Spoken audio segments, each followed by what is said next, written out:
Ya le volteé. Ya le volteé. A ver, creo que ya estábamos transmitiendo. Este, nada más. Sí, salud. Nada más estamos haciendo una prueba a ver si ya está. Nada más díganme si se escucha bien. Pablo Mociño, saludos. Saludos Maribel Castillo, Gabriel Andrade.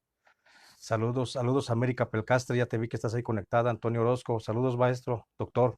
Christopher Alarcón, también saludos. Nada más díganme si sí se está escuchando bien, si hay audio. No sé si alguien me puede corroborar que hay audio. Citlali, ¿tienes audio? ¿Sí se escucha? Renato Cortés Morales, saludos, saludos Jessica Durante. Citlali Alejandra Pérez, saludos Leo. Salvador Hurtado, maestro, qué gusto. Jessica Duarte, Héctor Hernández, saludos Salvador.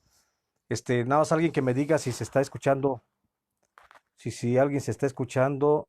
Dice el maestro que se escucha bien. Tengo un pequeño manual para firmar. Si se escucha bien, Jimena. Gracias, Jimena, por seguirnos. Qué gusto saludarte. Me da gusto ver que andas aquí. Itzel Santana, Leo. Bueno, María Teresa Sarabia, gusto saludarte. Entonces creo que sí se está por ahí escuchando ya bien el audio. Pues entonces vamos a comenzar. Son las 6 de la tarde. Son las 6 de la tarde. Vamos a dar salida al compromiso que hicimos. Voy a mover poquito esto. Así. Lo que pasa es que está como en el aire. Ya, ahí está. Entonces, Mónica Hernández, saludos. Qué gusto saludarte. Leo Mix. Fuerte y claro, perfecto. Mónica Hernández, María Teresa. Aquí le estoy viendo. Saludos, mi querida Mónica. Un abrazo hasta allá, hasta mi querida tierra de Guerrero. Gabriel Andrade, Jessica Durante. Este, Comenzamos, vamos a hacer la plática esta que habíamos acordado con Dani PG o PG. Gracias Jessica Durante. Gracias María Teresa. Saludos hasta Los Ángeles, California. Entonces estoy esperando que se junte un poquito más de banda. Ya vamos por ahí. 36, ahorita de todas formas se va a la mitad. Se van a ir la mitad desde que. Pues bueno, Rachel Castellanos también. Saludos, Gabriel Andrade, arriba el Monterrey, León Sánchez, Dani PG. Qué bueno, qué gusto saludarte. Y pues aquí estamos, Dani, cumpliendo con Suri Escamilla, por supuesto. Un abrazo hasta Tlaxcala. Qué gusto que nos acompañes. Dani, fue la que incitó a este ejercicio. No sé cómo nos salga. Yo espero que bien. Finalmente, creo que Mónica Ramírez, Ana Lucía García Salinas, un saludo hasta allá, hasta el norte. Me queda maestra Andrea Andrade y Dania Lemus, por supuesto. Un saludo, gorda. Aquí andamos, mira, en el Face. Este, Chuchín García, saludos y abrazos fuertes. Entonces, les decía, vamos a comenzar este ejercicio que propuso Dani, y ella fue la que va a platicar un poquito acerca de los malditos. Saludos, mi querida Liliana Roth. Un abrazo, mi querida doctora. Sabe que se le quiere. Saludos. Vamos a hacer un ejercicio de la gente que ha leído Los Malditos uno y Los Malditos 2, El Último Infierno, que no es otra cosa, y lo platico así rápidamente para la gente que no lo ha leído. Pili Pili. Para la gente que no ha leído estos libros, en realidad son crónicas de la prisión. Yo estuve en la prisión de Puente Grande entre mayo del 2000, el 8 de mayo, ya va a ser fiesta. Saludos, doctora. Ya voy a saludar hasta el final para no interrumpir a los demás escuchantes que están ya aquí atentos. y videntes también que están viendo. Entonces, para hacer más dinámico esto y que sea sustancial y que al final un poquito se trata esto de, decía Dani, de hacer una dinámica con la gente que hayan leído el libro El último infierno y Los malditos uno. Y se trata únicamente de eso, de resolver dudas, porque siempre hay dudas y a veces parece ser que no fui muy claro en algunas historias que comenté y que cuento aquí en estos dos libros y han quedado algunas dudas en el aire y quiero poner ahorita este espacio, no sé el tiempo que nos llevemos a lo mejor. Saludos, Katy Loera. Monteón, un abrazo. Arisbet, qué gusto saludarte. Dalet, hasta Tijuana, un abrazo, querida Telles. Y entonces se trata de exponer un poquito más, si tienen dudas el lector, si tiene más comentarios que quieran conocer o sí, básicamente ir a responder dudas sobre lo que fue el texto, lo que le significó esta lectura, que como les digo, son dos textos que escribí. Uno lo escribí en el 2000, bueno, se publicó en el 2013, lo escribí entre el 2011 y el 12. En realidad fue producto de la prisión, cuando yo estuve encarcelado en Puente Grande, en la cárcel federal de Puente Grande, donde fui acusado por el régimen de Felipe Calderón, concretamente por Genaro García Luna, que hoy está afortunadamente enfrentando la justicia. Fui señalado de ser yo parte de una red de narcotraficantes en Michoacán. Se me acusaba de ser parte de la familia michoacana. Yo soy periodista desde hace 32 años ya, creo. Y bueno, hacia 2008, que fue cuando fui encarcelado, se me acusó de ser parte de la cúpula criminal de la familia michoacana. Y como tal fui procesado, fui enviado a la cárcel federal de Puente Grande y allí en Puente Grande pues pasé así el último infierno, como una vez me dijo la rana. La rana es el asesino confeso del cardenal Juan Jesús Posadas Ocampo. Y la rana, saludos Diego Vera, qué gusto verte. Y la rana en una ocasión me dijo cuando llegué yo a la prisión, dice, bienvenido al último infierno, porque realmente esto es lo último que vas a padecer en la vida.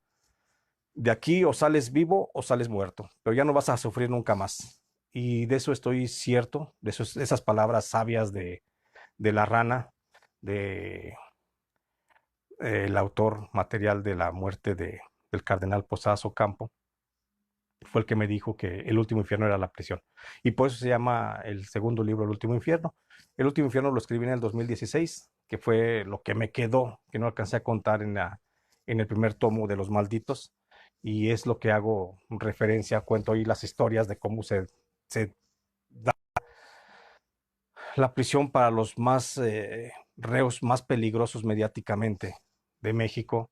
Pues había, entre otros, había en la cárcel, estaba, por ejemplo, Rafael Caro Quintero, Vera Palestina, que fue el que mató al gato Félix, el periodista, homicidio del gato Félix, La Rana, que es el asesino confeso de Posadas Ocampo, Armando Amezcua Contreras, que era en aquel tiempo, bueno, fue el jefe del cártel de las anfetaminas de Colima, Sergio Villarreal Barragán, el grande, que fue brazo ejecutor del cártel de los hermanos Beltrán Leiva, y Carlos Rosales, entre otros, que fue el fundador de la familia michoacana. Entonces, conviví con todos estos criminales y cuento esas historias, esas historias. Saludos Valentín, saludos Esther García, y cuento esas historias en estos dos tomos de Los Malditos. Pero insisto, ha habido muchas dudas al respecto. Todavía mucha gente me pregunta por el Facebook, me pregunta algunos temas. A veces hay tiempo para resolver dudas, pero pues a veces no da para eso el tiempo. Y por eso me decía Dani, me decía, oye, ¿por qué no haces esto? ¿Por qué no haces un Facebook Live y, y platicas un poquito con los lectores sobre qué dudas puedan tener al respecto de lo que pasó? Saludos, Raúl Hernández, al respecto de lo que pasó dentro de la prisión, pero más que lo que pasó, al respecto de lo que planteas y lo que cuentas en estos dos libros, que son dos libros que se han leído mucho, ha habido muy buena aceptación de la gente, eh, y se encuentran entre los más leídos en el ramo de crimen organizado, crímenes contra la sociedad, delincuentes, biografías de lo que maneja, por ejemplo, Amazon, que es la principal librería que distribuye estos libros. También se pueden encontrar en otras librerías, en Gandhi, por ejemplo, en Gonville, también una librería a nivel nacional. Y bueno, casi más que nada en esas librerías. En otras librerías ya no los encuentran, los han descontinuado. Parece que no les gustaron no les gustó lo que dice ahí en estos libros. Y bueno, sí platicarles un poquito, ponerlos en contexto. Yo estuve preso en la cárcel de Puente Grande, estuve 3 años y 5 días encarcelado, fui tratado como de los peores criminales porque fui consignado al sector donde están los reos más peligrosos, insisto, Rafael Caro Quintero, Alfredo Beltrán Leiva, por supuesto, el Mocho Orejas, Mario Aburto, Aguilar Treviño, el que asesinó a Ruiz Macié, Sánchez Limón, lugarteniente de Lasca, y el Gato, un cómplice del Chapo Guzmán. Y aquí en estos dos libros, en Los Malditos 1 y en Los Malditos 2, o El Último Infierno, es donde hago esa compilación de esas historias que se van dando dentro del crimen organizado. Pero como decíamos, la dinámica realmente consiste en resolver algunas dudas, algunas inquietudes, algunas preguntas que tengan ustedes para conmigo respecto a lo que es el libro y son las historias que se manejan, que se narran en estos dos tomos, en Los Malditos y en El Último Infierno. Y pues bueno, estoy a sus órdenes para que no se nos vaya el tiempo, para que no se nos canse la audiencia. Estoy a sus órdenes para si quieren, aquí yo estoy leyendo, si hay alguna pregunta, por ahí con mucho gusto la respondemos, si hay alguna duda. Mientras mando saludos a Maura Carvajal, dice Maura Carvajal, que los quiere firmados, por supuesto, Maura. Morgan Sein también, Tony González, muy buen libro, dice Morgan, gracias Morgan. Un abrazo, Juan Archibaldo Barajas, mi pariente que ha de andar allá por Estados Unidos. Y dice, la verdad, parece más peligrosas al gobierno que las balas. Sin duda, fíjate que sí, Ana Lucía García Salinas, lo que hace el gobierno, a veces sus propias políticas públicas son tan peligrosas a veces como casi de la misma magnitud de las acciones que hace el propio gobierno federal. Y me refiero a toda administración, o sea, no hay en materia de seguridad pública creo que no hay una diferencia entre la administración de Felipe Calderón, entre la de Enrique Peña Nieto y entre la que lleva actualmente el presidente López Obrador. Y no la hay porque pues, son los mismos mandos policiales, son los mismos grupos que están al frente de la seguridad pública, de las policías judiciales, lo que es la Agencia Federal de Investigaciones y de lo que es la Secretaría de Seguridad Pública, que hoy es eh, la Gendarmería. Entonces no ha cambiado nada, por eso es lo mismo, o sea, es el mismo régimen. Recordemos nada más simplemente quién es el actual secretario de Seguridad Pública. El secretario de Seguridad Pública que hoy está al frente es el mismo que fue secretario particular de Vicente Fox y que fue un aliado importante de García Luna. Y en esa alianza, eh, dice, ¿cómo considera los relatos de este libro? ¿Relatos de ya amigos o cómo los etiquetas? Alejandro Méndez, yo pienso que estos relatos en realidad no son de amigos, es una realidad. Yo no puedo decir que no pude estrechar una relación amistosa con muchos de los presos que están dentro de la cárcel, por supuesto, porque dentro de la cárcel hay una cofradía pues de internos, finalmente todos somos internos, o éramos internos en aquel tiempo, entonces estábamos uniformados de la misma forma y yo veía de la misma forma a Burto o al Mochomo, o al Beltrán Leiva o a Rafael Caro Quintero, pues sí los veía yo con el mismo cariño que veía a otros presos, pero evidentemente no éramos lo mismo. Sí éramos presos, pero cada quien estaba por razones distintas y considero que finalmente lo que cuento en estas historias es un relato periodístico y personal de lo que es vivir dentro de prisión. Dice José Luis Portilla, ¿cuánto tiempo? Ay, se me fue, espérame, José Luis, dice, ¿cómo decidiste escribir el libro? ¿Cuánto tiempo tardaste en escribir el primer libro? ¿Y dónde lo escribiste? El primer libro, José Luis Portilla, lo decido escribir en la cárcel cuando supe que yo estaba en el mismo pasillo que estaba Rafael Caro Quintero y que yo entendí que estaba en una posibilidad periodística inmejorable, porque nadie había reporteado con Rafael Caro Quintero, ni siquiera este señor que saca un libro luego en el de máxima seguridad donde dice que entrevista a Rafael Caro Quintero, pero la realidad es que Caro Quintero a mí me comentó en su momento que nunca existió esa entrevista. Cuando yo platiqué con Rafael Caro Quintero, yo le pregunté si había platicado en su momento con Julio Scherer, y Rafael Caro Quintero me dijo que nunca existió esa entrevista, que realmente Julio Scherer, hoy una gran figura del periodismo, para mí no lo es, dice Rafael Caro Quintero que Julio Scherer toma toda la información de su expediente, como hacen muchos periodistas. Y con base en ese expediente es lo que luego Julio Scherer lo presenta como si fuera en realidad una entrevista a Rafael Caro Quintero, lo cual nunca sucedió. Y eso lo digo con toda certeza. Habrá quien, santurrones del periodismo, que me van a criticar y a castigar por esto, pero pues chinguen a su madre, ¿no? A final de cuentas, esa es la verdad. Realmente Julio Scherer, según las palabras de Rafael Caro Quintero, nunca lo entrevistó, pero él presenta un libro. Entonces, cuando yo veo que estoy junto a Rafael Caro Quintero y que no ha habido un periodista en más de 20 años, en aquel tiempo, que ya eran 24 años, que lo hubiera entrevistado, es cuando a mí me nace la idea de poder escribir todas sus historias. Incluso yo se lo comento a Rafael Caro Quintero. Le dije un día que estábamos en el patio, porque éramos vecinos de celda. Yo estaba en la celda 149 y él estaba en la celda 150 del módulo 1 del pasillo 1B, para mayores datos, para quien quiera corroborar ese dato. Y ahí estaba yo, y entonces yo le pregunté a Rafael Caro Quintero, después de que lo conocí, nos hicimos pues, en la cofradía de los presos, entablamos una relación de mucho respeto, no de amistad, porque pues nunca fuimos realmente amigos, pero sí de mucho respeto y de mucho entendimiento, como reos que éramos. Y en ese momento cuando me nace la idea de escribir este libro, yo le platiqué a Rafael Caro Quintero y él me dijo, yo le dije, oiga, ¿puedo un día platicar todas estas historias que usted me está contando? Dijo, pues si sales un día de la cárcel, sí, porque él sabía y estaba seguro que yo no iba a salir de la cárcel. Pero afortunadamente pude remontar, salí y escribí ese libro. Y gran parte de ese libro lo escribí dentro de la prisión, en una especie que yo daba de recados que yo sacaba a través de mis cartas que mandaba a mi familia. Y ahí pude hacer de alguna forma estos apuntes. Dice, a ver, aquí voy viendo. Dice Isel, ¿cuál era su percepción de los centros penitenciarios antes de estar en uno y cuál es ahora su opinión de ellos? ¿Cree que es válido el cómo los tratan o les hablan? De quienes sí cometieron, los tratan hablando de quienes sí cometieron delitos graves.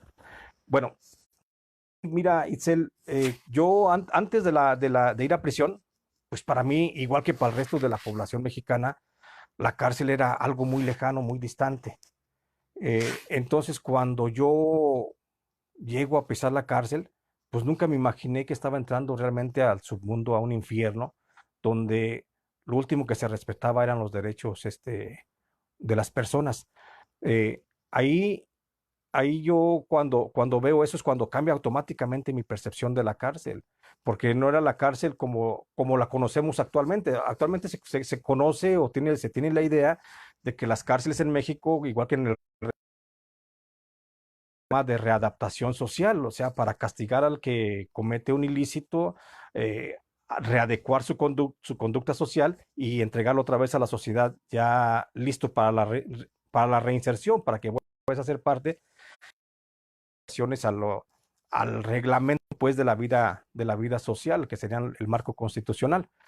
Entonces, eso yo pensaba de la cárcel, pero cuando llego realmente a la cárcel y veo que es una situación de la comida, te privan del sueño, te privan de la comunicación, y te privan incluso hasta del agua. Entonces cambia mi percepción completamente. Y es ahí cuando cambia a la percepción actual que tengo, que las cárceles realmente son centros de exterminio para quienes llegan a cometer un ilícito y para quienes gusta. Creo que aún ni los más peligrosos delincuentes eh, deben ser tratados de la forma en la que están siendo tratados actualmente, porque el marco jurídico no establece.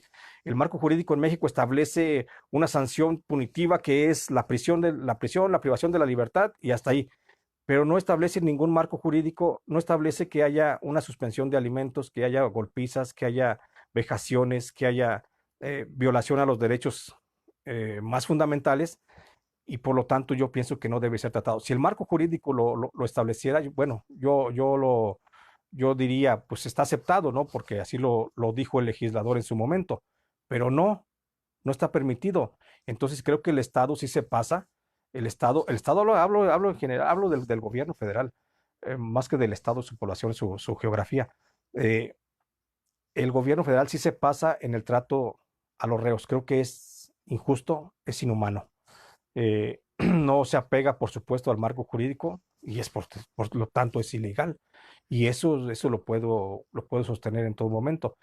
Hace, los malditos salió en el 2013 y hasta el momento el gobierno federal no ha podido desmentirme de lo que yo señalo en estas historias de los malditos. Contesto esta pregunta. Dice Alejandro Méndez, ¿cómo cambió tu vida y tu profesión después de oír esos relatos de verdaderos criminales? Alejandro, mi vida cambió totalmente. No tanto porque influyeran ellos en mí o que hubiera un síndrome de Estocolmo en mi caso, sino que cambia porque una perspectiva, una dinámica de conocimiento distinto, y muchos de ellos, Rafael Caro Quintero, el Mocho Orejas, el Grande, Sergio Enrique Villarreal Barragán, pues se convierten prácticamente en mis maestros en lo que yo siempre consideré que estaba tomando una maestría en delincuencia organizada. Fueron maestros porque me fueron enseñando realmente quién era el amigo de quién era el socio de quién, cómo se daba la relación de un, de un cártel con otro y cómo se estaba dando una... Permítanme, voy a poner... Listo, perdón. Y entonces ellos me comienzan a informar un poco cómo es esa estructura interna, cómo está tejido desde adentro los grupos del crimen organizado, incluso la historia, cómo se da el origen de los primeros cárteles de las drogas, y eso por supuesto que cambia muchísimo mi visión, sobre todo mi visión periodística. Yo antes era un reportero de pueblo, bueno, sigo siendo un pinche reportero de rancho, pero no tenía esa visión tan amplia de lo que es cómo está estructurado el crimen organizado desde adentro y cuáles son sus principios, incluso sus valores, ¿sí? Y cómo es que se dan los rompimientos entre un personaje y otro personaje, cómo surgen nuevas células, cómo surgen nuevos grupos, cuál es la relación de muchos criminales incluso con la gente que está al frente de esos cárteles. Y sí, sí cambia radicalmente mi vida profesional en ese sentido, a grado tal de que, bueno, a la fecha me dedico más a la investigación de la estructura del crimen organizado, de los cárteles de las drogas. Me he dedicado a eso. Decidí dejar el diarismo, decidí dejar de lado lo que era la investigación, no la investigación, el reporteo diario de qué decía el gobernador, de qué decía el presidente, de qué decía el secretario.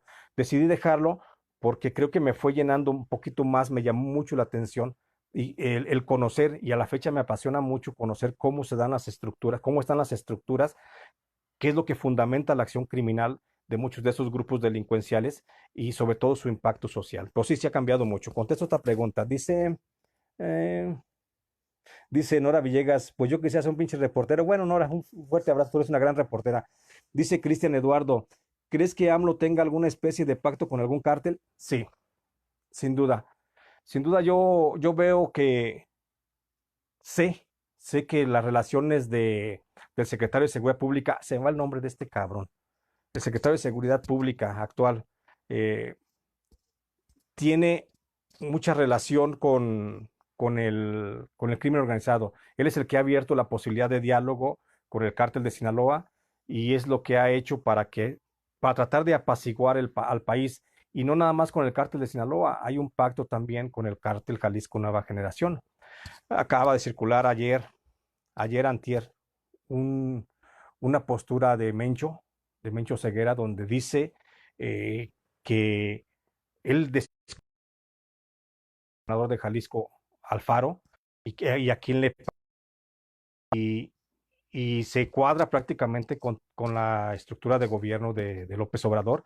Entonces Durazo, gracias Alejandro Méndez, Durazo es el que lleva los hilos y creo que sí hay un pacto de, eh, no digo que de negociación económica, pero sí hay un pacto para dejar hacer y para permitirle al grupo de Jalisco Nueva Generación y al de Sinaloa, que es también otra fracción muy importante, que ya está una parte sumada al Jalisco Nueva Generación, dejarlos hacer su trabajo para tratar de pacificar el país. Yo pienso que López Obrador está siguiendo el proyecto fallido de Felipe Calderón, que en su momento intentó crear un gran cártel nacional a través de los hermanos Beltrán Leiva. Creo que en este momento, sé que en este momento hay movimientos en ese sentido de inteligencia nacional y entonces creo que sí hay una relación. Otra pregunta, dice Cristian Eduardo, no sé, ya la respondí. Dice, a ver, veo más. Veo más. A ver, es que ya no me salen aquí más preguntas. Pues no le entiendo yo a esta cosa, pero a ver, ¿tengo algún pacto?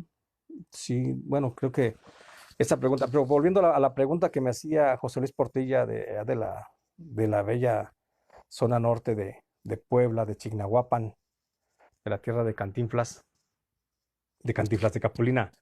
Eh, sí, eso me motiva cuando conozco esas historias, eso es lo que me motiva realmente a establecer una línea de investigación constante y eso es lo que me ha llevado a hacer algunos trabajos periodísticos importantes. Y siguiendo la ruta del narcotráfico, luego encontré que, luego encontré, por ejemplo, cómo estaba relacionado el narcotráfico con las minas y es cuando surge el libro México a cielo abierto. Dice Alejandro, ¿cuál de los relatos te marcó más? Pues yo creo que me marca mucho la historia de Rafael Caro Quintero. Conocer a Rafael Caro Quintero me marcó mucho. Dice Suriel Ramírez, dice, ¿qué debería hacer el gobierno federal para acabar con el narcotráfico? Híjole, pues yo creo que lo primero que debe hacer es cortar la fuente de suministro económico.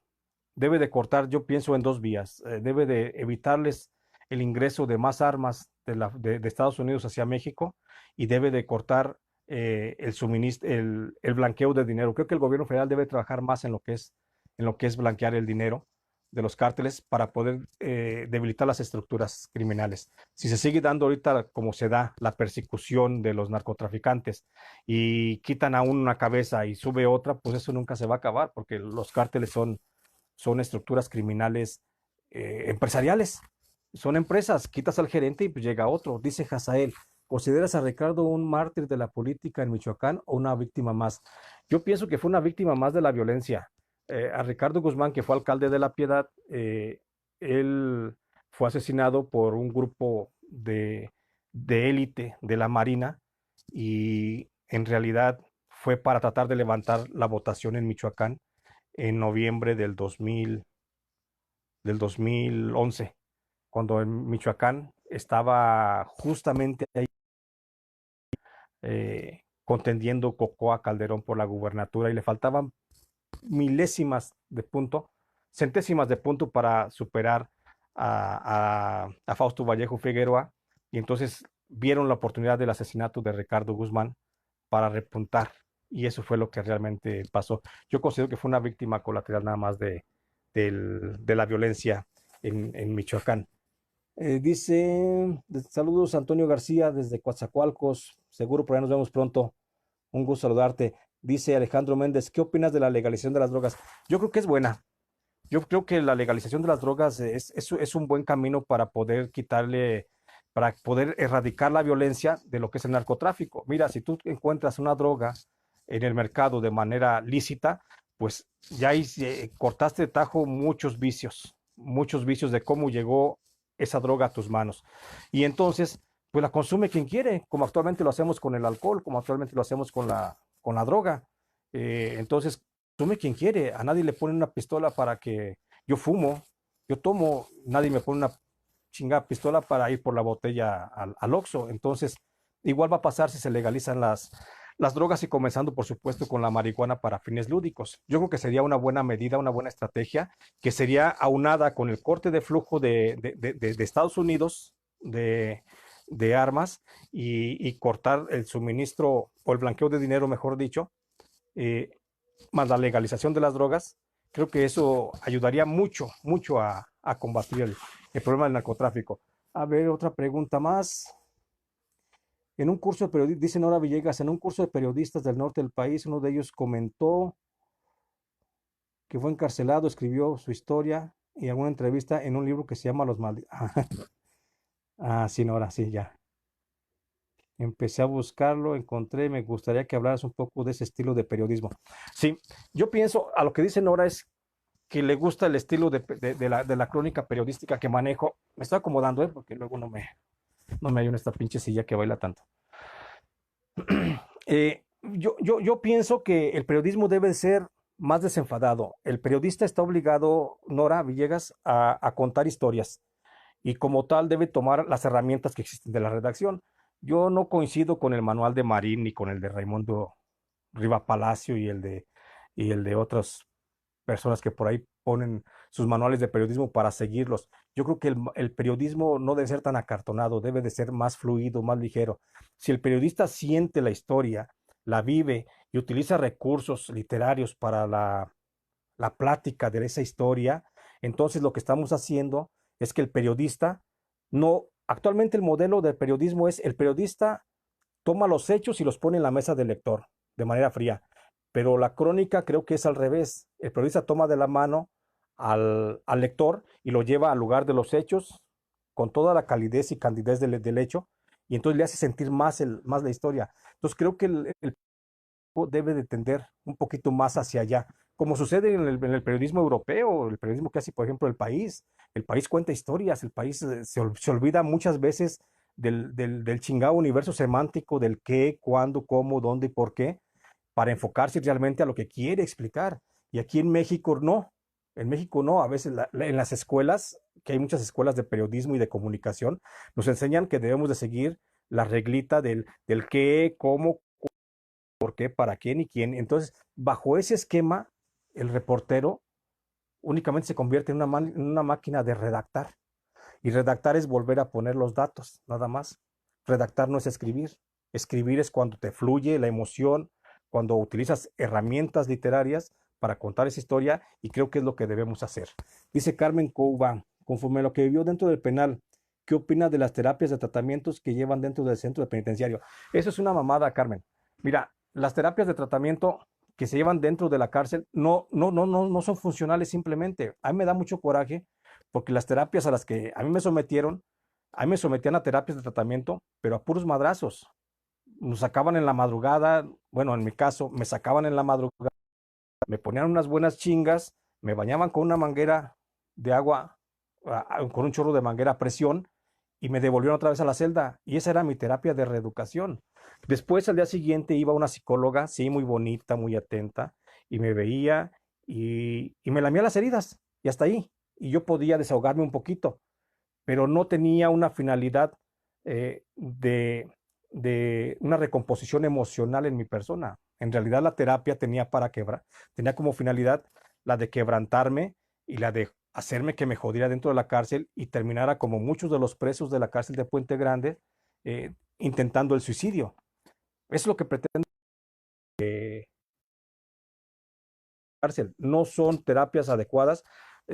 Lo platicaba por ahí, creo que con Jimena. ¿Te acuerdas, Jimena, que lo platicábamos Jimena Suri, hace un tiempo lo platicábamos sobre las terapias de reeducación de la cárcel que no eran las adecuadas y que se debía de ver un modelo porque están muy caducas. Son terapias que se hicieron después de la Segunda Guerra Mundial en el trato a los prisioneros de guerra. Entonces, creo que eso ya quedó rebasado y las terapias deben de ser distintas. El tratamiento hacia el interno debe ser más integral y para el interno. Creo que también debe ser un tratamiento para la familia, porque la familia finalmente es la que sufre. Dice, ¿cómo fue dormir en dice Alejandro Méndez, ¿cómo fue dormir en libertad después de tanto trauma? Hijo de la chingada, pues fíjate que todavía me cuesta trabajo dormir. Es difícil dormir en libertad después de ese trauma. Eh, ya no te encuentras, yo ya no me encuentro en la cama, a veces tengo que bajarme al suelo, a veces duermo en el suelo porque no me encuentro en la cama y es muy difícil, es un parto pues cuando sales de la cárcel, vuelves a nacer.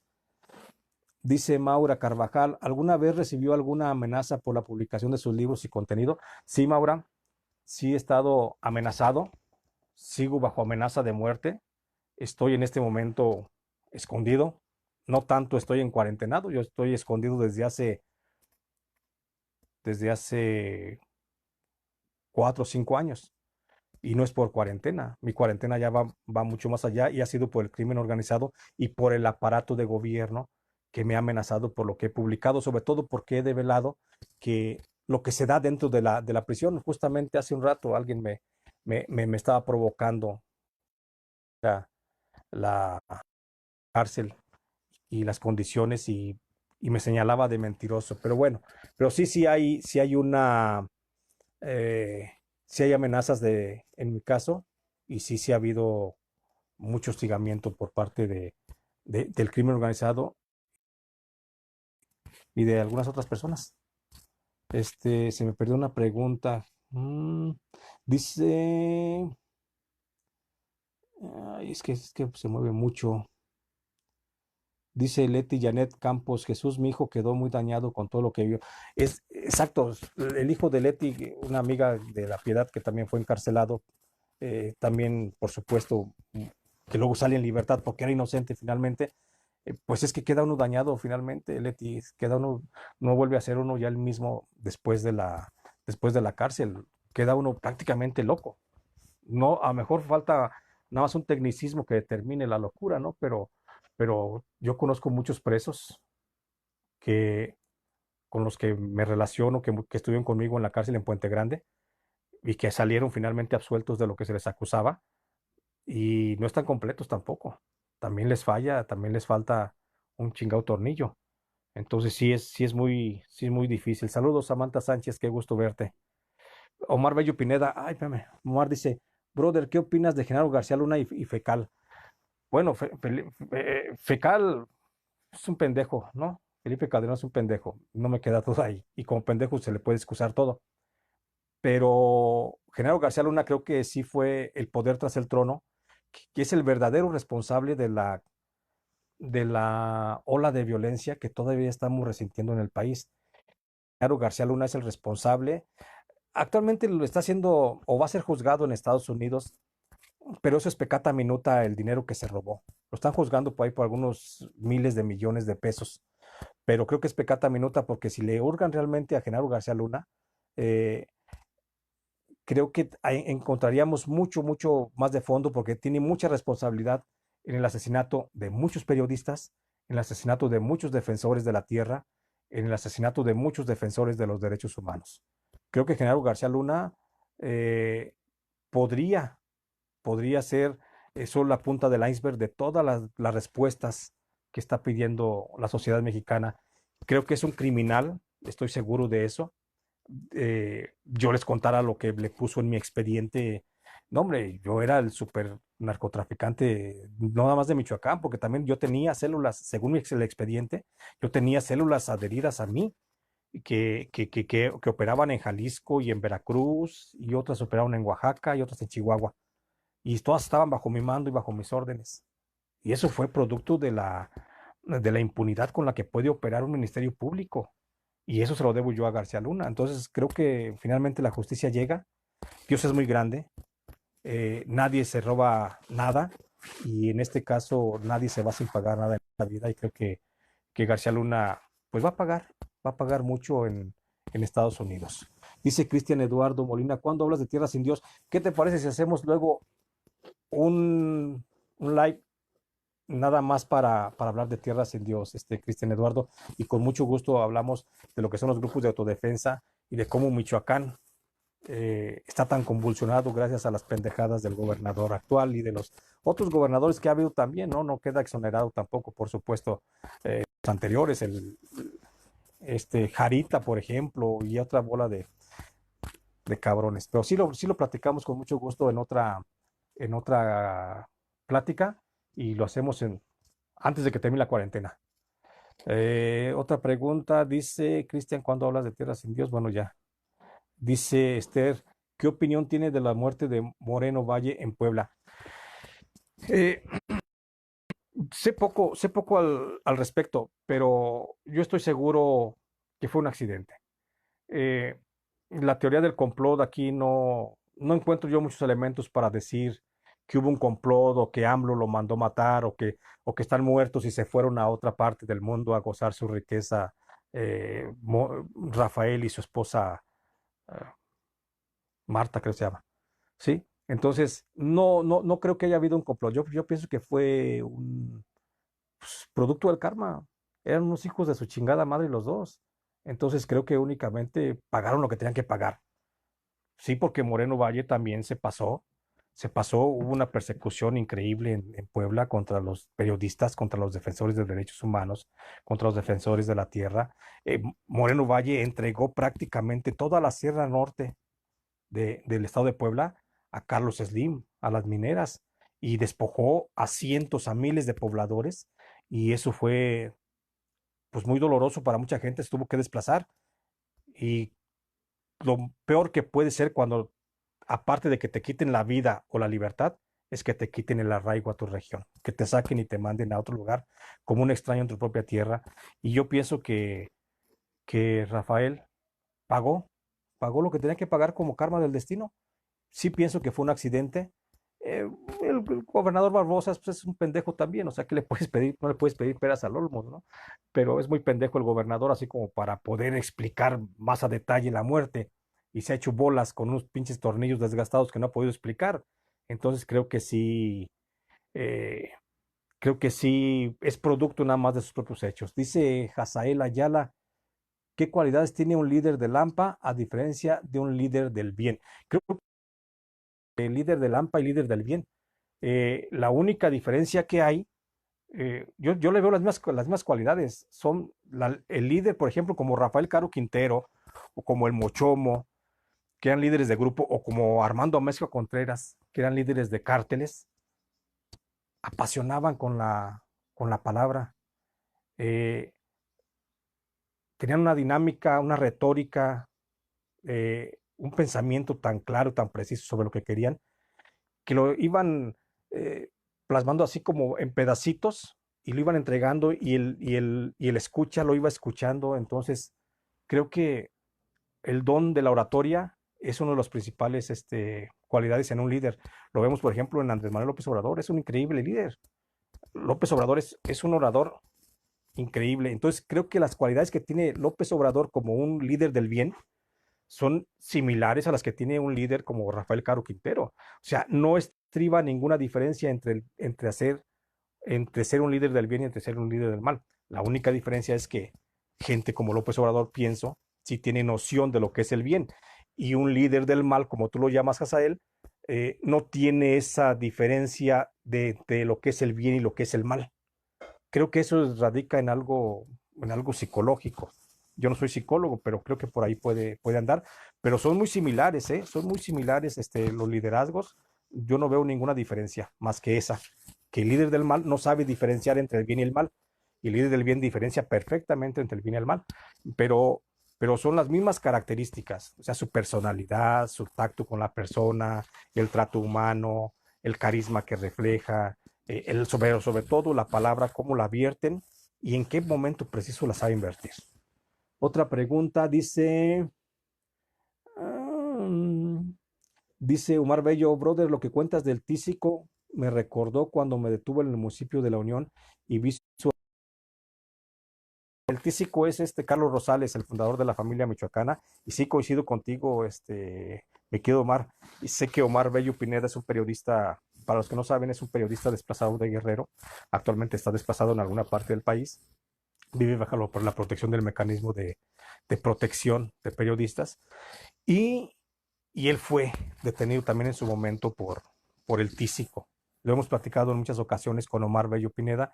Y créanme, Omar Bello Pineda, sigue en la pista por ahí. Él tiene la Asociación de Periodistas Defensores, de la Asociación de Periodistas Desplazados y Agredidos de México. Entonces está haciendo una labor social muy buena. Gracias, Omar, por tu trabajo. Dice Carolina Baez San, más de bien. Ay, ya se movió. Dice Carmen Cubán, ¿ha pensado en escribir algo sobre las diferencias de los centros penitenciarios? Eh, Hasta el momento no. Hasta el momento no, Carmen, porque creo que eso es como algo más técnico. Eso es como algo para quien está dedicado directamente a la penología. Yo lo veo únicamente desde el aspecto periodístico. Al momento no, pero si surgiera en algún futuro, pues no me niego a escribir esa posibilidad.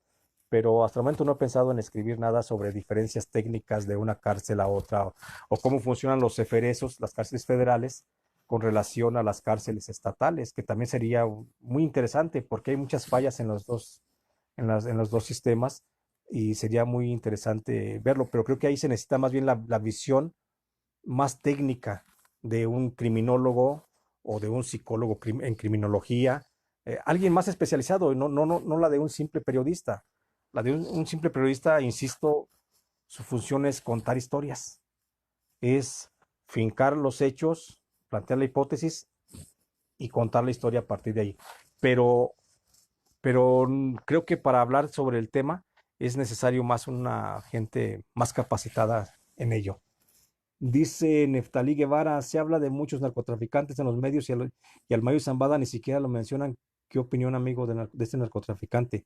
¿Crees que el gobierno federal lo proteja? Sí, yo lo decía hace rato, cuando alguien me preguntó si había un pacto entre el cártel, el cártel de la Cuarta Transformación. No, no es el cártel, es, es la Cuarta Transformación. Sí, sí hay. Yo estoy seguro que sí hay una, y no es una mera suposición, o sea, hay varias cosas que ya indican la posibilidad, varios indicios que pueden conformar la prueba, ¿no?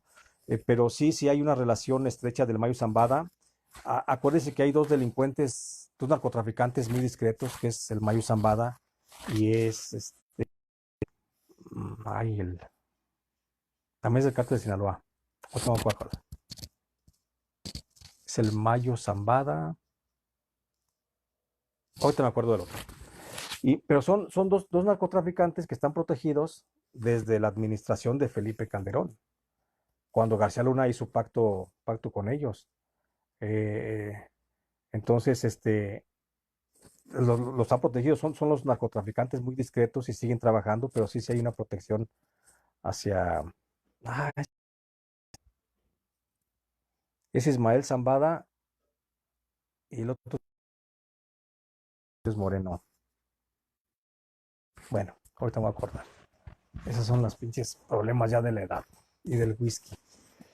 Bueno, otra pregunta, dice, ya está la de, a ver si no se me pasa, yo había visto una pregunta de Luisa Guido Williamson, pero ya no la veo y ya no la sé cómo sacar de aquí, pero dice Mike Araujo, ¿cuál fue el momento en que pensaste que jamás saldrías de Puente Grande? Mike, yo pensé que no iba a salir de Puente Grande cuando el juez pasado se pasó de verga al cabrón y me sentenció a 20 años de prisión. Creo que ahí fue cuando yo dije, sin ninguna prueba, no había una sola prueba, no había un solo elemento que dijera la posibilidad de que yo tenía células criminales a mi servicio narcotraficando en todo el país. Y él así me dice que me señala y me dice que voy a pasar los próximos 20 años de prisión en la cárcel. Me sentenció condenatoriamente a 20 años, 10 por delincuencia organizada y 10 por narcotráfico. Y en ese momento fue cuando yo pensé que ya no iba a salir de la cárcel hasta veto a saber Dios cuándo, ¿no? Y quizás ni en ese tiempo. Dice Jessica Durante, ¿cuáles fueron sus reacciones al escuchar las anécdotas criminales dentro de Puente Grande? ¿En algún momento llegó a sentirse intimidado por ellos o cómo logró manejar toda la información? Mm, Cuando comienzo a interrelacionarme, bueno, pues primero sí te intimida, ¿no? El solo hecho de que, por ejemplo, yo llego a la cárcel de la calle fresco, sin mayor conocimiento del crimen organizado más que lo que decía la televisión, y de repente ves y escuchas a Rafael Caro Quintero y está junto a ti y está platicando contigo, pues sí se impone el viejo. O se impone Mario Aburto,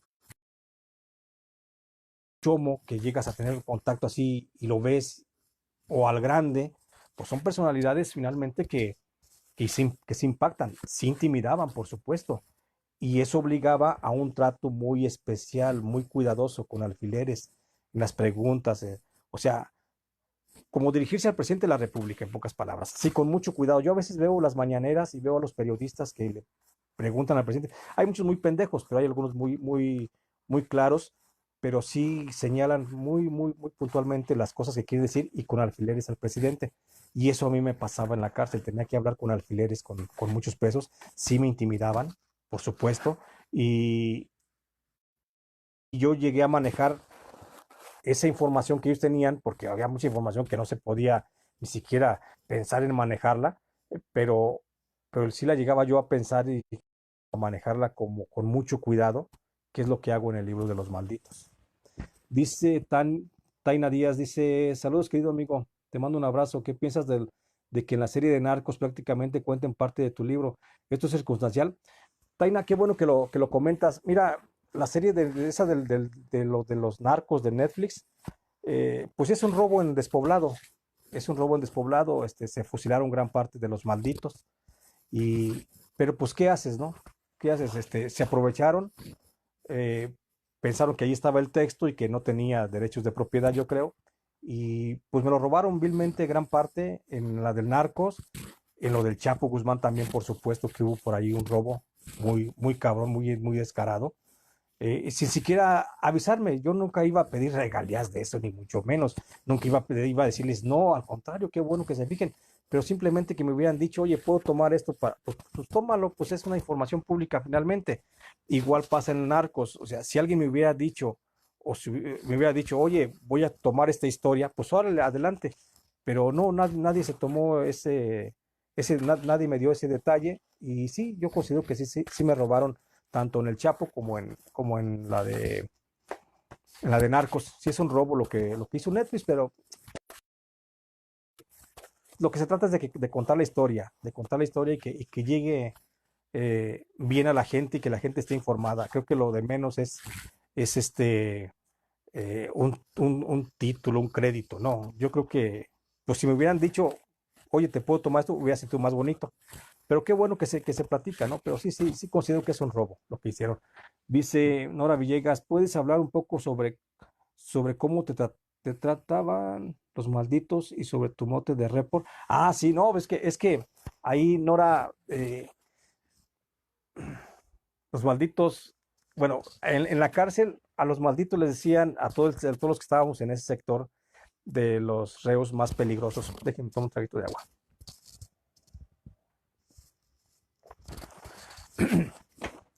Los que estábamos en ese sector de la cárcel de Puente Grande, pues porque ya no teníamos este remedio. Y la verdad es que hubo un trato muy especial después de que me gano el cariño de Rafael Caro Quintero, porque con Rafael Caro Quintero, insisto, no fuimos amigos, pero nos llevábamos muy bien. Y no fuimos amigos, o sea, no somos amigos porque nunca me contó sus más íntimas cosas, ¿no? Ni yo tampoco le contaba qué traía en el pecho. Pero sí, no sé, sí creo que embonamos en algunos puntos y llegamos a tener pues, cierto cariño uno por el otro. Yo sí lo estimé mucho y siento que él también me estimaba mucho dentro de la cárcel.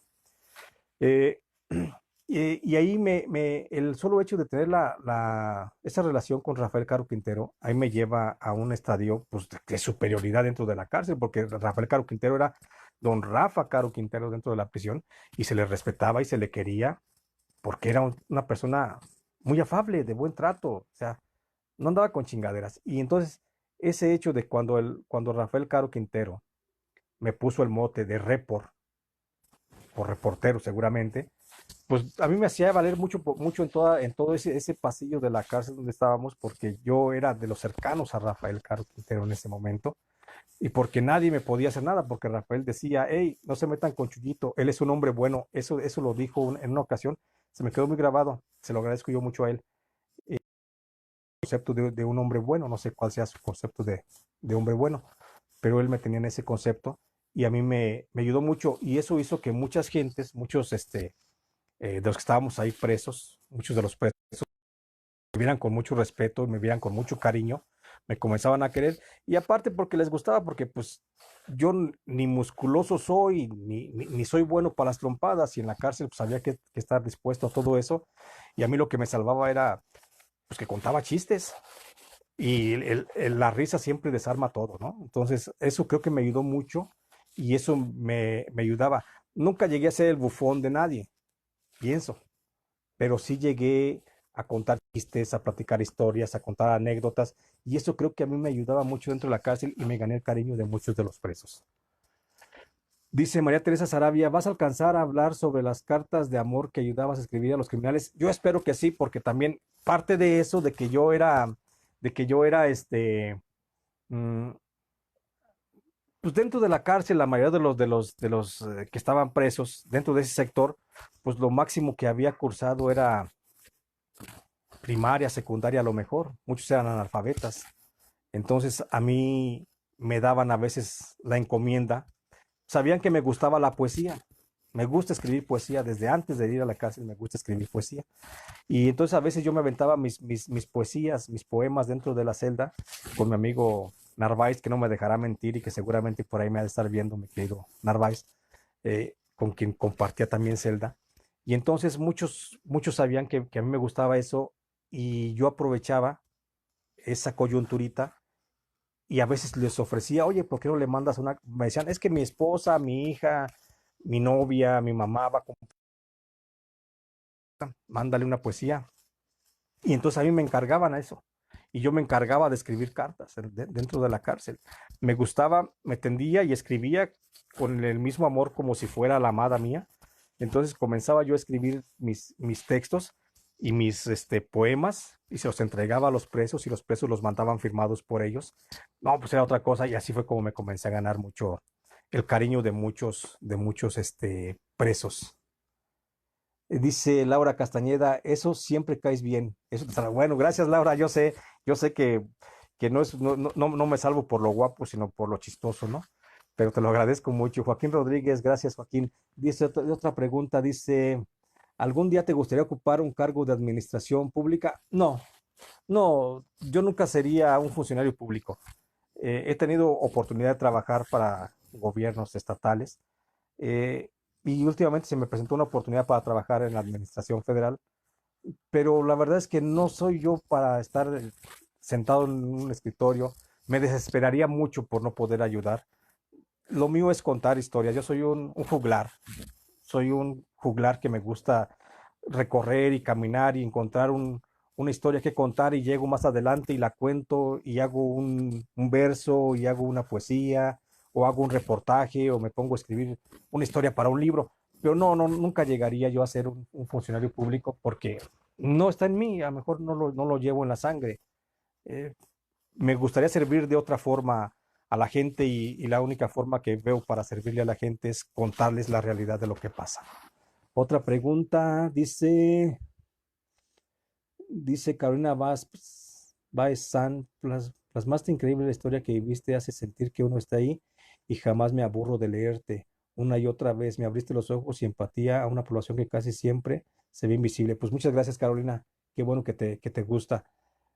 Otra pregunta. Dice Gerardo Armendáriz, mi querido amigo de San Luis Potosí, eres el amanuense de los malditos. Muchas gracias, mi hermano. Bueno, creo que no voy viendo más preguntas. Ya casi nos aventamos una hora. Si hay otra pregunta por ahí la contestamos y seguimos hablando. Gracias, Juan Lenin Orellana Pascual. Muchas gracias. Entonces, si hay otra pregunta, si no, pues como aquí esta dinámica es un poco extraña porque no puedes escuchar, sino solamente ver y se me pasaron muchas preguntas. Dice,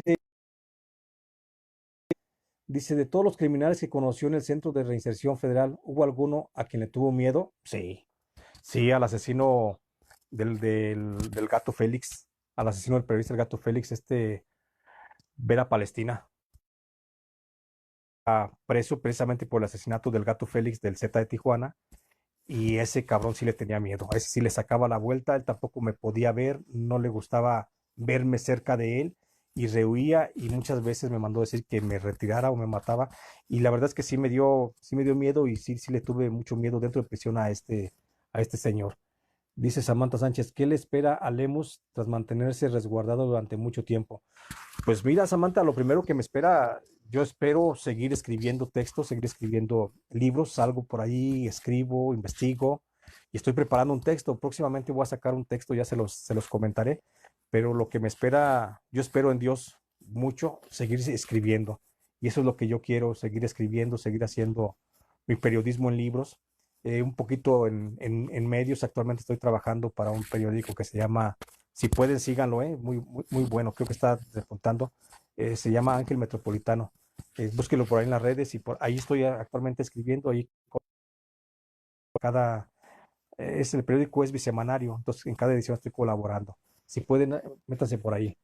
Y eso es lo que espero, Samantha, seguir escribiendo únicamente. Dice, dice Lázaro Ríos que se vea el Black Daniels. No, no tengo Black Daniels, esa agüita ahora, mira, nada más es esto. Pero ya quiero el Jack Daniels, ya hace falta. Eh, Dice Marino Martínez, tu lectura de la tolerancia al narco de parte de AMLO, creo que ya lo comentaba un poquito y creo que es parte de su estrategia de pacificación, el poder estar cerca de los grupos criminales, principalmente de los más preponderantes, que serían el Jalisco Nueva Generación y el Sinaloa, para poder apaciguar el país, convirtiendo a estos dos cárteles en uno solo a nivel nacional. Dice Griselda Campos, ¿cuál fue la diferencia de antes y después de Jesús Lemos? ¿Qué cambió en mi persona? Creo que cambió todo. Antes de la cárcel, pues yo era una persona normal. Después de la cárcel, pues salí con muchos traumas, muchos miedos. Y son muchos miedos que a veces ya no me dejan tener una vida normal.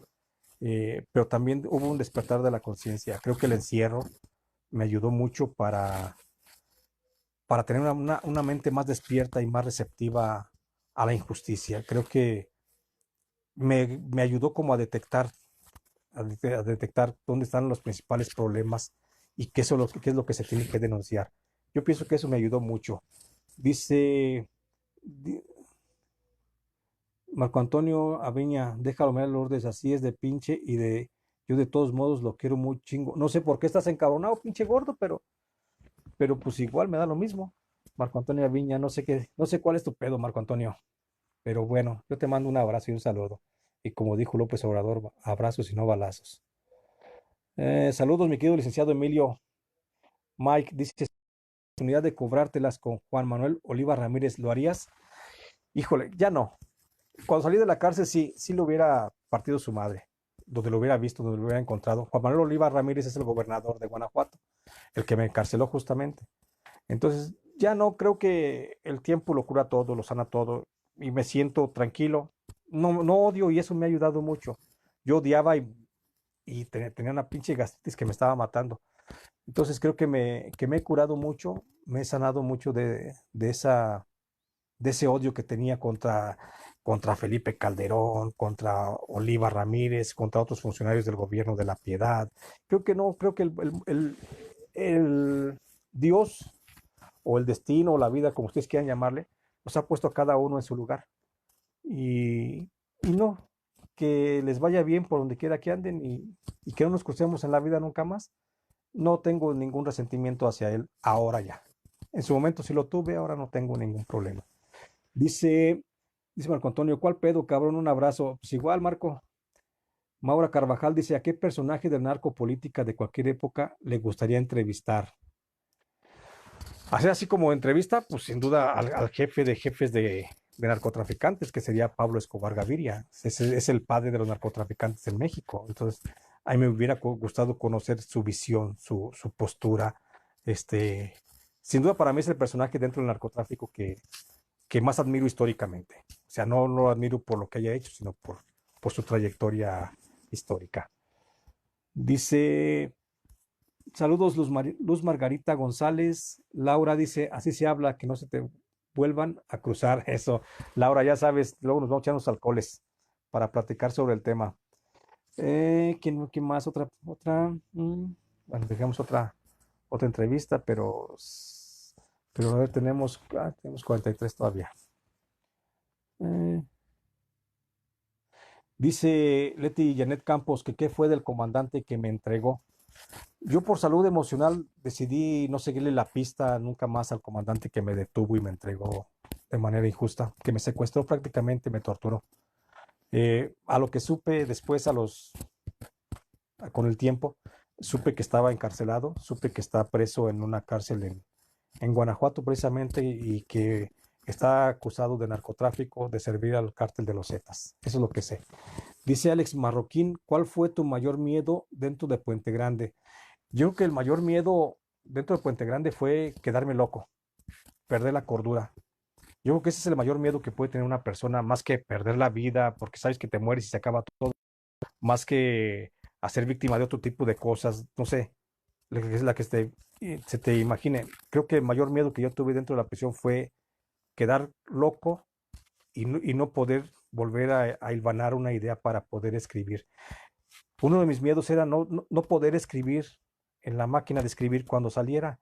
Y por eso yo ahí me conseguí un cartoncito y en ese cartoncito me acuerdo que pinté lo que era el teclado de una computadora y era mi teclado. En ese teclado yo me ponía esas noches para que no se me olvidara cómo escribir mientras estaba en prisión. O sea, yo tenía miedo de perder la cordura, pero ya la estaba prácticamente perdiendo al hacer eso. Pero ese fue mi mayor miedo. Dice Samantha Sánchez, recomendación a quienes nos dedicamos al periodismo.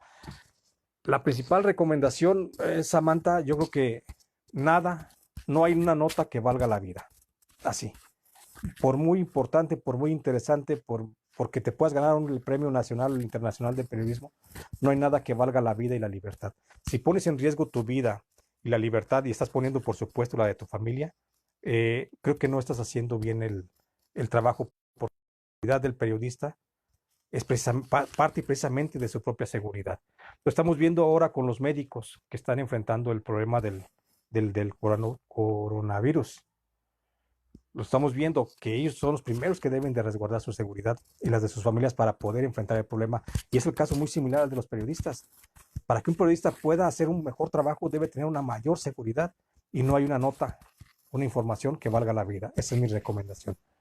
Dice Big Vicious, ¿hay alguna anécdota que no esté en los libros? Hay muchísimas anécdotas, muchas historias. Siempre en cada historia que cuento, pues quedan partes mochas, partes cortas, pero esas como yo una vez se las platicaba a Jimena, una vez se lo dije a la maestra Jimena que esas historias no las puse exprofeso porque si no, ¿quién me va a invitar a la cerveza en las cantinas? Y esas son muy buenas para platicarlas en cantinas. Pero sí hay muchas historias, ¿eh? Y por supuesto yo espero contarlas en algún momento. Saludos, Big Vicios.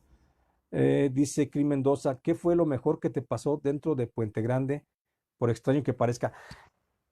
Fíjate que lo mejor que me pasó dentro de la cárcel, yo creo que fue tomar o asumir una fe en algo superior. Antes de la cárcel, pues yo era un dialéctico empedernido, yo era un materialista, marxista-leninista 100%. Para mí no existía más que lo material y más allá, pero en la cárcel algo me enseñó a pensar, algo dentro de mí me obligó a pensar que había algo superior y una vez lo dijo Rafael Caro Quintero, dice, en la cárcel los presos hasta de un chorro de agua nos agarramos y si es cierto, yo me agarré al chorro de la fe y comencé a tener fe. No te digo que en la Virgencita o en el Santito tal, no, no, yo comencé a tener fe en algo superior. Llámale como quieras, o sea, en un Dios, en un Dios que te lo puedes imaginar si quieres, Buda, no sé, Alá, Jehová, Yahvé, Dios Padre, como tú quieras llamarle. Pero ahí comencé a tener yo un acercamiento con ese ser superior y creo que eso fue lo mejor que me dejó la cárcel, dentro de la cárcel, que hizo que creciera mucho mi fe. Eh, y no soy de la iglesia, no soy del templo, o sea, yo nací en una familia católica, crecí en el seno de una familia católica, pero no soy practicante, antes practicaba un poco, pero nunca más he vuelto a practicar. La iglesia está peor que el PRI y el PAN, ¿no? Juntos. Los sacerdotes son una bola de hijos de la chingada. Habrá muy buenos, habrá otros cabrones, o sea, tenemos, por ejemplo, al Papa, ¿no? Al Papa con sus millones, con la iglesia tan rica y que no pueda ponerse a hacer labor social que en esta pandemia, con tanta gente que necesita comer, pues se me hace una mamada. Entonces, eso me ha hecho alejarme un poco de la iglesia, pero ha hecho que mi fe se fortalezca en Dios. Y entonces creo que eso me dejó la cárcel, creer más en Dios. Dice Samantha, tu punto de vista, tema Gatell y a la torre. Mira, Samantha, yo pienso que a mi gusto, a mi criterio, Gatell es un lamebotas. Es un cabrón que está cuidando la chambita, está haciendo el trabajo como debe de hacerlo, como está hecho la estructura de la Secretaría de Salud para atender una contingencia como esta, que no la está atendiendo a mi punto de vista muy bien, por supuesto. Pero en el caso de la Torre, a la Torre tenía toda la libertad, todo el derecho de decir lo que dijo, que sí cometió un exabrupto y que va contra un atentado, contra lo que establece la disposición jurídica y todo eso, pues está muy, muy, muy de verse porque es la libertad de expresión de la Torre. Y si a la Torre llama y dice no le hagan caso a Gatell, pues creo que está en su derecho, que le haga caso el que le quiera hacer caso y que no le haga caso el que no le quiera hacer caso. Lo que pasa es que hoy las redes sociales están tan manipuladas y manejadas por el gobierno federal, puta, pues se le fueron luego a la cabeza. Por supuesto que eso, yo insisto, yo tengo mi teoría de que ese fue fuego amigo que llegó desde el gobierno federal, pero yo pienso que Alatorre estuvo en su derecho de señalar a Gatell, porque esa es la función finalmente. Mejor no fue la forma de decir no le hagan caso, ¿no? Porque, pero bueno, pues yo estoy más del lado de Alatorre que de Gatell, finalmente. Otra pregunta, dice Omar Bello, el carnal, el periodismo nos cambia desde que nos dedicamos a esto, sin duda alguna. Itzel Santana, hay una parte del primer libro en la que Lupillo, el primo del Chapo y otros presos te autorizan para contar su historia, para que los que estamos fuera sepamos el trato que se les da. ¿Crees que sepan sobre las publicaciones de tus libros? ¿Cuál piensa que es su opinión sobre ellos? Yo pienso que sí pueden saber de la publicación de mis libros. Yo tuve un acercamiento muy estrecho con Lupillo, el primo del Chapo Guzmán. Era mi amigo dentro de la cárcel. Nos sentíamos muy amigos porque pues me cayó bien el muchacho y yo le caía bien. Entonces, creo que sí leyeron mi libro porque se lo pasaron transcrito, su señora se lo pasaba transcrito en cada visita, le llevaba un puño de hojas como si fueran cartas y así lo fue leyendo y sí supe por una fuente que lo había leído. Hoy el primo del Chapo está sentenciado a 23 años de prisión y pues muy lamentable, pero finalmente pues estaba en el narcotráfico y estaba en la delincuencia y pues ahí tiene que pagar lo que hizo. Dice Nora Villegas, amigo, Alatorre es un lector de teleprompter. Él recibe instrucciones, no hace uso de su libertad ni cuando va a cagar. Bueno, sin duda alguna, ¿no? Y creo que es no nada más Alatorre, sino todos los presentadores de noticias de Televisa, de TV Azteca y de todos otros canales también, pues son nada más, atienden únicamente a los intereses del gerente y es el que realmente hace su, es el que hace su periodismo con sus intereses. Estoy de acuerdo contigo, mi querida Nora Villegas. Pues no se le ve que sea muy, muy vivo, ¿eh? Muy vivo. Pero bueno, pregunta, otra pregunta, periodismo no cambia.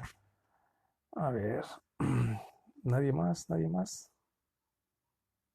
Bueno, creo que ya no hay más preguntas. Ya se me están yendo. Ah, no, todas tenemos la misma audiencia. Ahí andamos todavía. Eh, dice Big Vicious, lo de García Luna, ¿crees que ya está arreglado? No, no, yo creo que no.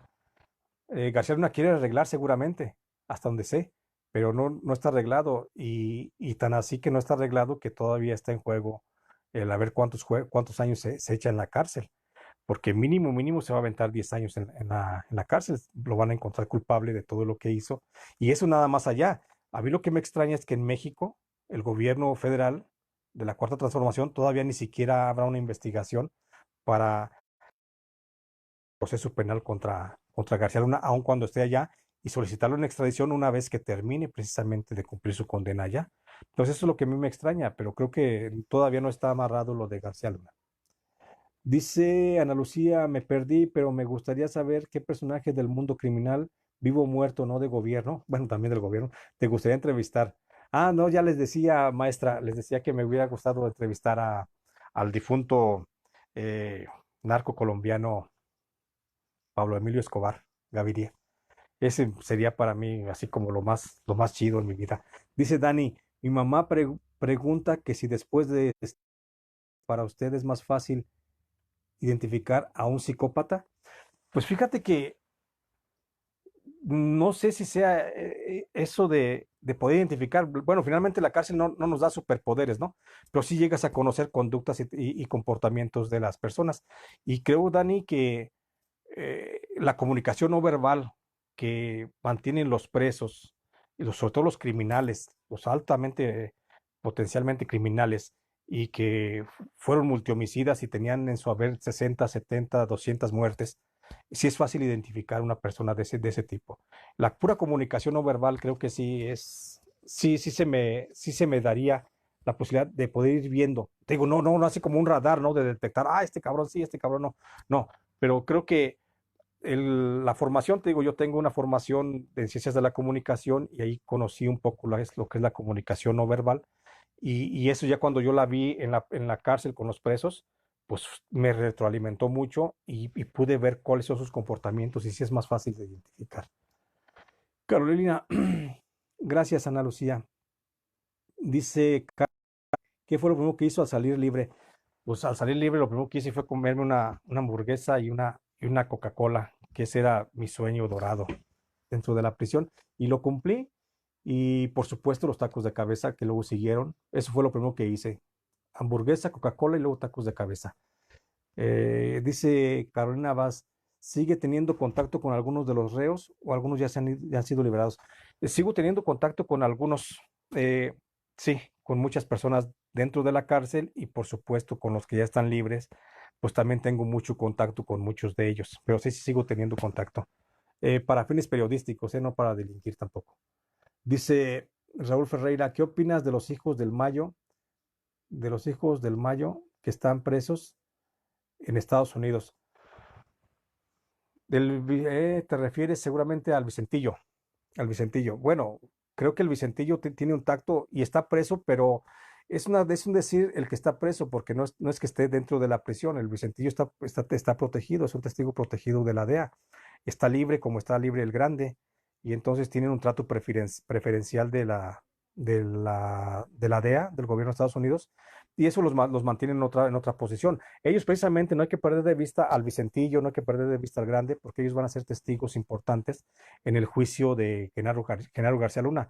Ellos son los que le van a poner la estocada a Genaro García Luna y son los que lo van a meter lo van a refundir en la cárcel. Chuy, te mando un abrazo. Gracias, Guillermo López Crim. Dice, ¿realizará la tercera parte de Los Malditos? Híjole, me gustaría, la verdad es que sí me gustaría, pero pues no sé, yo creo que ahí más bien va a depender del editor. A mí sí me gustaría escribir una tercera parte y darle una terminación final a las historias iniciadas en el uno y en el 2 y qué fue de esos narcotraficantes a la fecha o de esos criminales. Sí me gustaría hacerlo, pues es un proyecto que estoy contemplando pero no va a depender ya más bien de mí, sino más bien dependería del, del editor. Pero sí lo estoy contemplando. Gladys, saludos, Gladys, un abrazo hasta la bella Pachuca. Carolina Vaz, después de tanto tiempo preso, ¿qué pensaste al escuchar que saldrías libre? Una emoción indecible, no la puedo decir, no la puedo explicar. Cuando llega la actuaria y me notifica de mi libertad, pues yo entro así como en shock porque no lo puedo creer, o sea, yo estaba así como resignándome, aunque me negaba, pero ya me estaba resignando a pensar que iba a estar en prisión dentro de prisión por 20 años y cuando me dicen que voy a quedar libre, que ya estoy libre, pues para mí, pues volví a respirar, volví a sentirme otra vez vivo, porque en la cárcel todo el tiempo estuve prácticamente muerto, pero sí fue algo impactante y es difícil describirlo, pero sí fue muy, muy impactante. Y es difícil describirlo, pero sí fue muy impactante. Y es difícil describirlo, pero sí fue muy impactante. Y es difícil describirlo, pero sí fue algo impactante. Y es difícil describirlo, pero sí fue algo impactante. Y es difícil describirlo, pero sí fue muy muy emocionante. Fue, fue como volver a decirme, vas a volver a vivir. Y eso fue para mí, pues, chingón. Este, pues bueno, no hay más preguntas. Yo les agradezco mucho el que se hayan podido conectar. Finalmente, espero, gracias, Katy, Jorge Salas, gracias. Gracias para todos los que se pudieron conectar, a los que no, pues ni modo.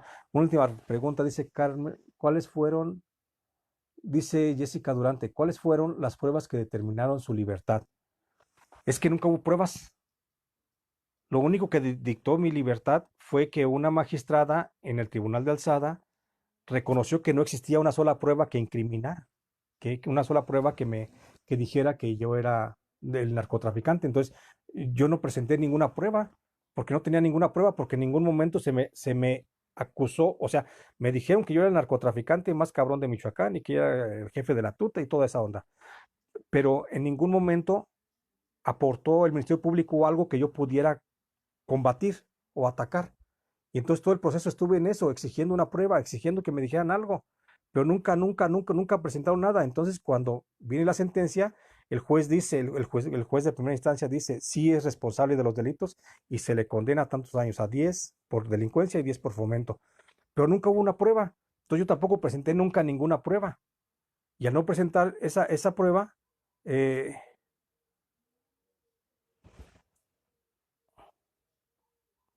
sí, sigo todavía o ya me fui. Es que ya no sé.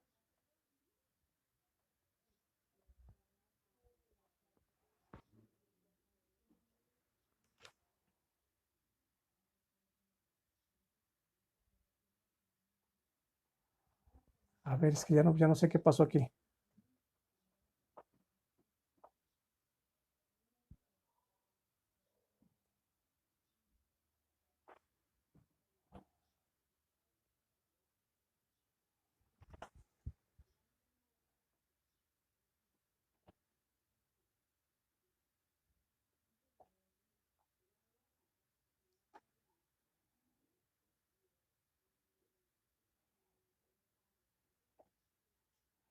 Si me siguen escuchando, me siguen viendo, ya no, porque yo ya no los veo a nadie.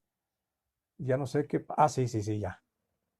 Es que algo pasó, pero ya. Ah, y te digo, entonces yo no presenté ninguna prueba. Y lo único que dijo la magistrada de alzada fue, efectivamente, no hay una sola prueba que diga que este es responsable. Y eso me dejó en libertad.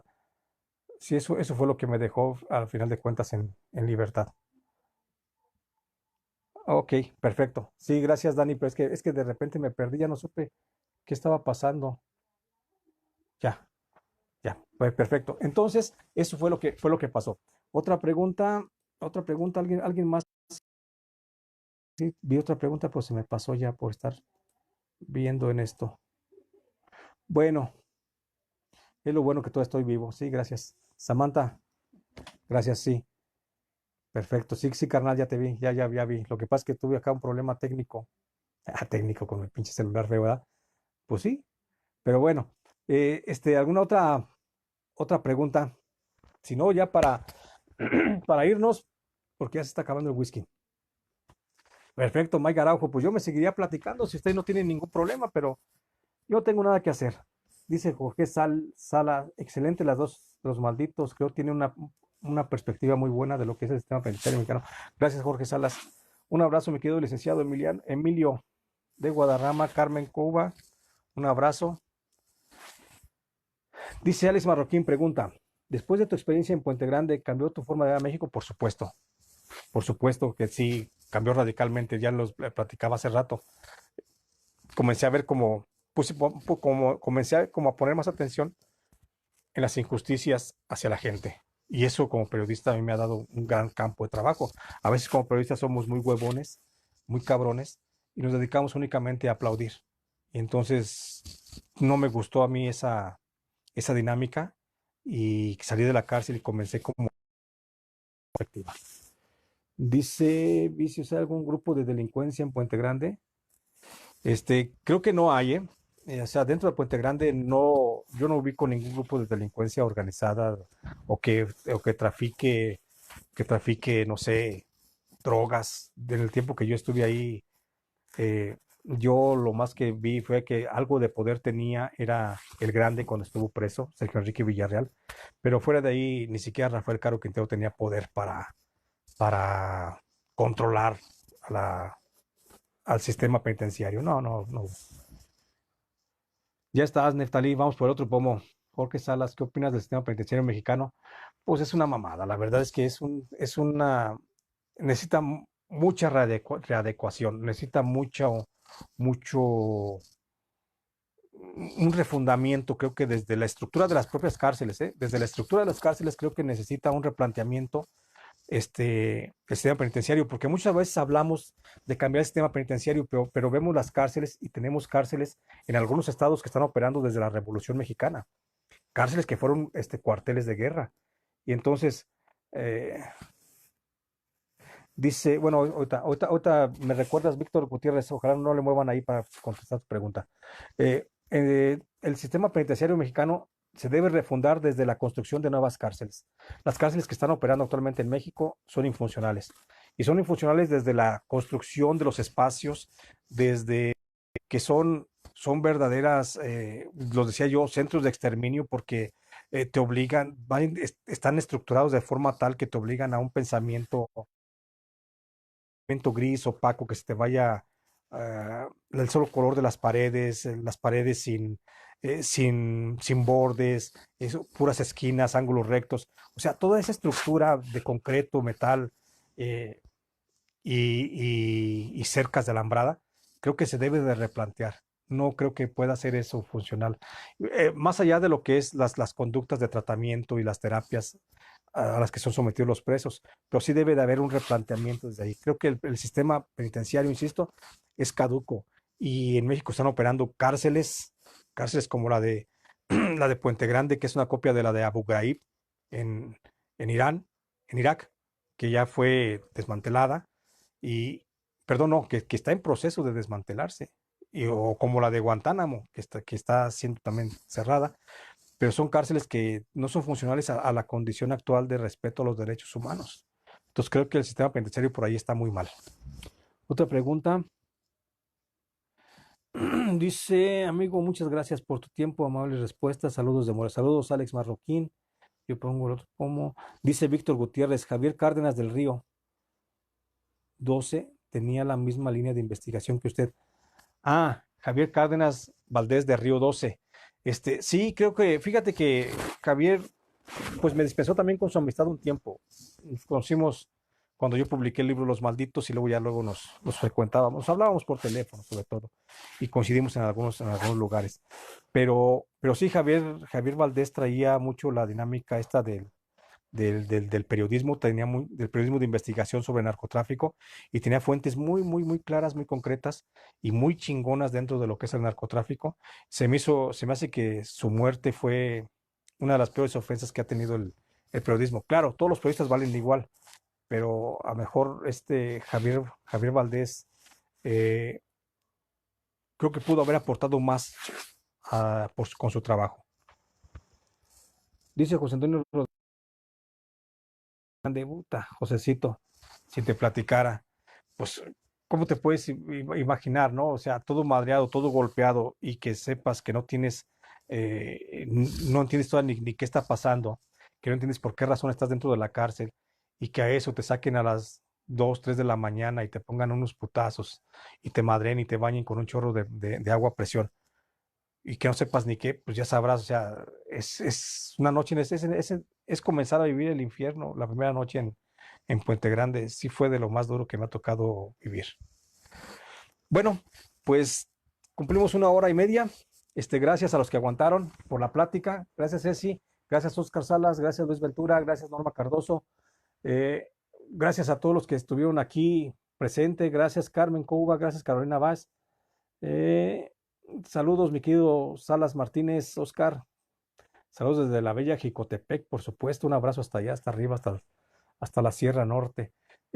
Pues aquí estamos. Muchas gracias por su atención. Ojalá les haya gustado esta plática. Seguimos aquí a sus órdenes. Les vuelvo a repetir, esto fue iniciativa de Dani, que es una lectora que me ha seguido mucho y a la que yo le agradezco mucho. Y pues bueno, aquí estamos, para la próxima que hablemos de tierra sin Dios. Sí, para la próxima, antes de que termine la cuarentena, hacemos otra conexión en vivo y hablamos del de tierra sin Dios para hablar de los grupos de autodefensa y de toda esa dinámica. Y como decíamos otra vez, como lo planteaba Dani, para el de tierra sin Dios sí voy a regalar dos de conecten, ya buscamos la dinámica en estos días y ya se las hago saber. Por lo pronto les agradezco mucho y aquí estoy al pendiente. Si pueden, léanlos. Gracias.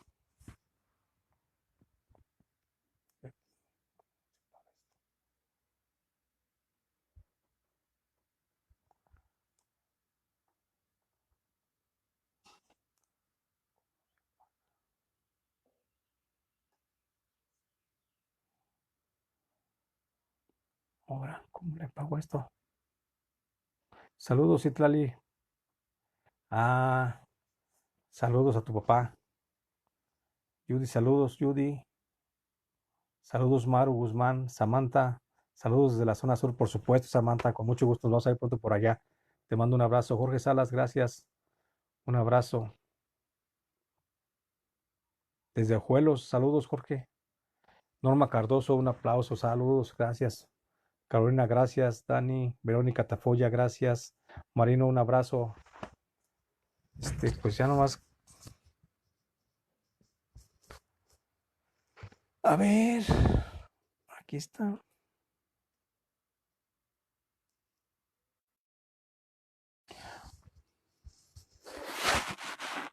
Mónica, saludos, un abrazo. Saludos, Neftalí, licenciado Emilio. Pues ya nomás encuentro cómo se apaga esto y nos vamos.